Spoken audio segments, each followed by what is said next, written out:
यो मामेवमसम्मूढः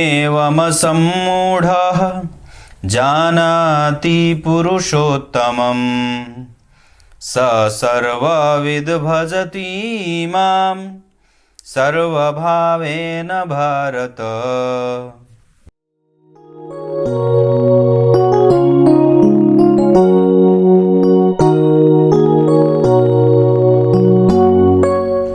प्रिय दर्शकों, नमस्कार। एक बार फिर से उपस्थित हूं आप सबके सामने बुधवार के कार्यक्रम में। शनि से गुरु का संबंध और गुरु से शनि का संबंध कैसा बन रहा है, इसी कार्यक्रम के साथ उपस्थित हूं। शुरू करते हैं आज का कार्यक्रम। कहीं नहीं जाना है, बिल्कुल बन के रहिएगा। कार्यक्रम के आरंभ में बोले गए गीता जी के श्लोक का अर्थ भी बताने वाला हूं। गुरु और शनि आपकी कुंडली में जिस किसी भी भाव में एक साथ बैठेंगे, उस भाव से संबंधित उनका परिणाम लगभग अच्छा और बुरा में से दोनों ही के जैसा मिलता है, कभी अच्छा और कभी बुरा। तभी मैंने यहां बराबर का साइन मारा है। कारण है, ये एक दूसरे से प्रभावित होकर के परिणाम करते हैं। याद रखिएगा, अगर वो मित्र की राशि में बैठे हों या अन्य किसी शुभ ग्रह की दृष्टि हो, तो ये प्रभाव बराबर से अच्छा परिणाम करेगा, मतलब और भी अच्छा, सकारात्मक, बढ़िया, जब तक वो देगा। और अगर उस पर किसी पापक ग्रह की दृष्टि पड़ जाए, जैसे राहु की, केतु की, या फिर वो मंगल से दृष्ट हो जाए, तो ये प्रभाव बराबर से कमजोर आ जाएगा। क्लियर है? मतलब अब वो जितना मिलना चाहिए या जितना देना चाहिए, उस भाव का परिणाम कमजोर हो जाएगा। ये उस भाव से संबंधित 50% परिणाम करेंगे। लेकिन अब इसमें और भी समझने की बात है। क्या है?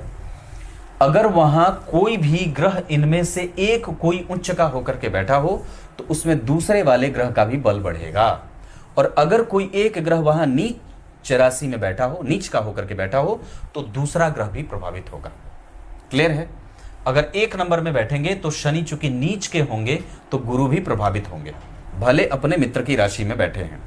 और अगर यहां 10 नंबर की राशि बनेगी, तो शनि का, गुरु का नीच भंग शनि अवश्य करेंगे, पर चूंकि गुरु नीच के हैं, इस वजह से यहां पे संतुलन पैदा होने में दिक्कत भी होगी। हालांकि शनि को इससे बहुत ज्यादा परेशानी नहीं होगी, क्योंकि उनका बल वैसे ही स्वतः बढ़ जाता है। शनि से, गुरु से दूसरे घर में अगर शनि बैठेंगे, अब आपकी कुंडली में जहां भी गुरु बैठे हैं, उससे दूसरे घर में अगर शनि बैठेंगे, तो ये आपकी गंभीरता कम कर देते हैं। धन कमाने में मशक्कत, बेवजह की चिंता, मन को मलिन करते रहते हैं, और गुप्त तरीके से व्यक्ति के शत्रुओं को पैदा करने के क्षेत्र में चले जाते हैं। फिर आपको आपके शत्रु दिखाई नहीं देते और आपको नजर दोष लगता है। गुरु से 3 घर आगे शनि बहुत अच्छे होते हैं। यात्रा, भाई बंधु, कुटुंब जन, आपकी कम्युनिकेशन का टाइप जो बड़ा बढ़िया हो जाएगा और कम्युनिकेटिव हो जाएंगे। इसके अतिरिक्त व्यक्ति को भाग्य का सुख मिलता है, और साथ ही साथ मैं समझता हूं कि व्यक्ति को नौकरी में कई तरीके से फायदा होने लगता है। उसके पद में वृद्धि होती है और वो संतुलित होने के प्रयास में सफल होता है। यहां पे आपको आपकी यात्रा का संपूर्ण फल भी मिलता है, और निस्संदेह ये एक अच्छी बात होती है। गुरु से 4 घर आगे शनि अच्छे नहीं होते, और इस वजह से कई बार वो आपके सुख को कमजोर करते हैं। भौतिकीय संसाधनों में उनकी कमजोरी देखी जाती है, विलक्षणता कम होती है, गांभीर्य कम होता है, आपकी चमक फीकी पड़ती है, और आपके हित मित्रों से दुश्मनी भी बनती है। घर परिवार का माहौल भी थोड़ा कमजोर, माता पिता से भी मतभेद जाहिर होने लगते हैं।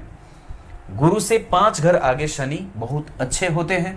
यहाँ वो धनदायक होते हैं, बुद्धिमान बनाते हैं, संपत्ति का मालिक बनाते हैं, शत्रुओं से सुरक्षा करते हैं, और दाम्पत्य में विलंब से ही सही पर सुंदर दाम्पत्य देते हैं। इसके अतिरिक्त अगर गुरु से 5 घर आगे शनि बैठेंगे, तो यहां भी आपको सरकार से फायदा पहुंचता है।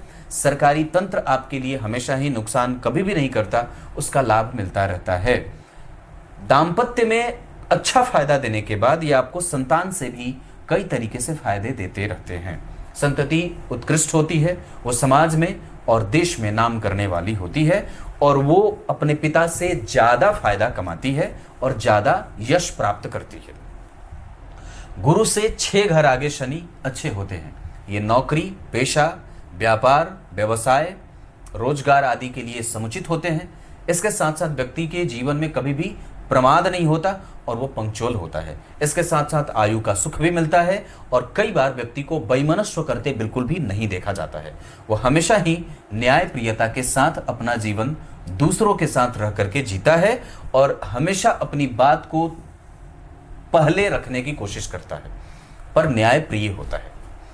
गुरु से 7 घर आगे शनि का बैठना प्रभावों में कमजोरी, विलक्षणता में कमजोरी, रोग आदि देते हैं। प्रभाव परेशान करने वाला भी होता है और कई बार आलस्य भी होता है, प्रमाद भी होता है। प्रमाद के बारे में एक बात बता दूं, कभी भी जल के किनारे और यात्रा में प्रमाद नहीं करना चाहिए। आप जब कभी भी जल में हो, जंगल में हो, कभी किसी ऐसे जगह पे हैं जिसे आप बहुत ज़्यादा अच्छे से नहीं जानते हैं और यात्रा में कहीं भी जा रहे हैं, जब तक आपकी यात्रा पूरी ना हो जाए तब तक कहीं भी एक जगह पे लंबे समय तक नहीं बैठना चाहिए। आमतौर पे आपको मैं अपनी एक बात बताऊं, यात्रा में निकलने के बाद कभी भी स्टेशन पे भी बहुत ज़्यादा देर तक एक जगह नहीं बैठना चाहिए। उस जगह को छोड़ करके थोड़ी थोड़ी देर पे स्थान परिवर्तन करते रहिए। इससे आपके यात्रा में किसी भी प्रकार की समस्या उत्पन्न नहीं होती है। ये सूत्र है।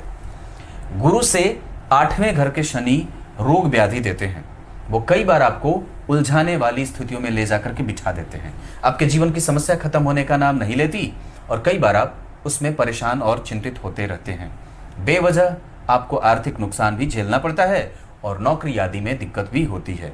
ऐसी अवस्था में व्यक्ति को गणेश जी की पूजा करनी चाहिए। गुरु से 9 घर आगे शनि बहुत अच्छे होते हैं। ये आपको धार्मिक बनाते हैं, माता पिता का वरदान मिलता है, पुरखों का आशीर्वाद मिलता है, सुंदर पुत्र पुत्रियों का व्यक्ति के जीवन में लाभ प्राप्त होता है, वो यशस्वी होते हैं और निश्चित रूप से व्यक्ति सामाजिक गतिविधियों में लिप्त रहने वाला होता है और उसकी सामाजिक प्रतिष्ठा बहुत ही मजबूत होती है। गुरु से 10 घर आगे शनि अच्छे होते हैं, दिनचर्या अच्छी होती है, समाज अच्छा होता है, प्रभाव अच्छा होता है, रहस्यमय नहीं होता, खुले दिमाग का होता है और कभी भी अपने दिल में और हृदय में कोई भी गहरी बात नहीं रखता। गुरु से 11वें शनि अच्छे नहीं होते। ये कई बार आपके दाम्पत्य को, आपके पुत्र पुत्रियों को, आपके चल अचल संपत्ति को और आपके किए गए प्रयासों को परिणाम में कम देते हैं। गुरु से 12वें शनि ठीक होते हैं। इससे गुरु की सुरक्षा बढ़ती है और निसंदेह आपको गंभीरता भी मिलती है। स्वभाव गंभीर, चिंतन गंभीर, भाग्य गंभीर और स्नेही जन के साथ संबंध भी गंभीर होता है। मतलब ये टोटल तरीके से ऐसे परिणाम देते हैं। आप इसको अपने जीवन पे अगर घटाना चाहें तो ऐसे घटा सकते हैं। इसको और भी मैं थोड़ा और आसान कर दूं तो गुरु और शनि एक साथ बैठेंगे तो सामान्यतः संतुलित परिणाम मिल जाएगा, चल जाएगा। गुरु से दूसरे घर शनि आपको धन में दिक्कत होती है। गुरु से तीसरे घर शनि आपके लिए अच्छे होते हैं, भाग्य का सुख मिलता है और काम रुकता नहीं है। गुरु से 4 घर आगे शनि चल अचल संपत्ति मतलब घर द्वार जमीन जायदाद आदि इकट्ठा करने में दिक्कत होती है और कई बार आपको मशक्कत करनी पड़ती है। गुरु से 5 घर आगे शनि हमेशा अच्छे होते हैं हर एक तरह से। गुरु से 6 घर आगे शनि भी अच्छे होते हैं। 7वें घर में भी थोड़ी दिक्कत होती है, 8वें में दिक्कत होती है, 9वें में दिक्कत नहीं होती, 10वें में दिक्कत नहीं होती, 11वें में दिक्कत होती है, 12वें में दिक्कत नहीं होती। इससे गुरु की सुरक्षा बढ़ती है।